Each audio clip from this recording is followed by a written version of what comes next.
Counsel and President Trump. Meanwhile, everybody talking about James Comey's book in Washington this morning? Oh, sure.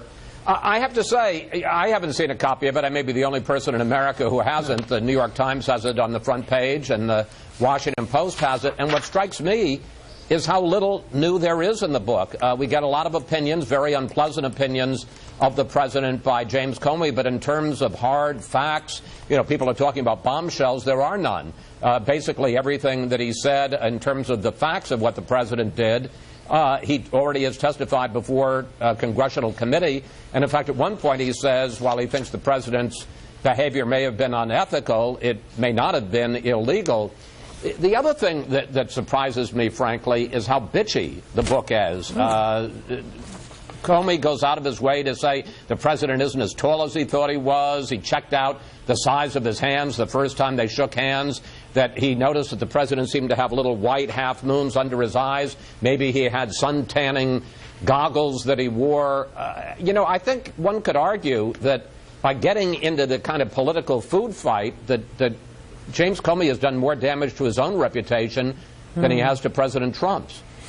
Perhaps all just to sell more books, Chris, but one thing you left out there is this attack in comparison to being to a mob boss that he made. Here's the excerpt from the book. The boss in complete control, the loyalty oaths, the us versus them worldview, the lying about all things large and small in service to some code of loyalty that put the organization above morality and above the truth. What did you make of that comparison and that excerpt?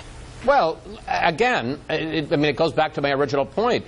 What you get is Comey's opinions. He doesn't like Donald Trump, and he's offended by Donald Trump, and he thinks Donald Trump is a bad guy. And yes, he does compare him to a mob boss. But, you know, in terms of real damage, people talk about bombshells. All of that is going to be like Fire and Fury, the Michael Wolff book. It'll be like a 4th of July sparkler that burns bright for a week and then just peters out. It's not flattering to the president, but it doesn't seem to me that, you know, opinions or comparisons or rhetoric isn't going to hurt the president. Facts will, and there aren't a lot of new facts in this book. In fact, if I were the president, I know he sent out this quite nasty tweet this morning and called him a slime ball and a liar and a leaker. He did. All he's doing is helping to sell books. He probably ought to be quiet. I suspect this book will disappear within a week. And here are those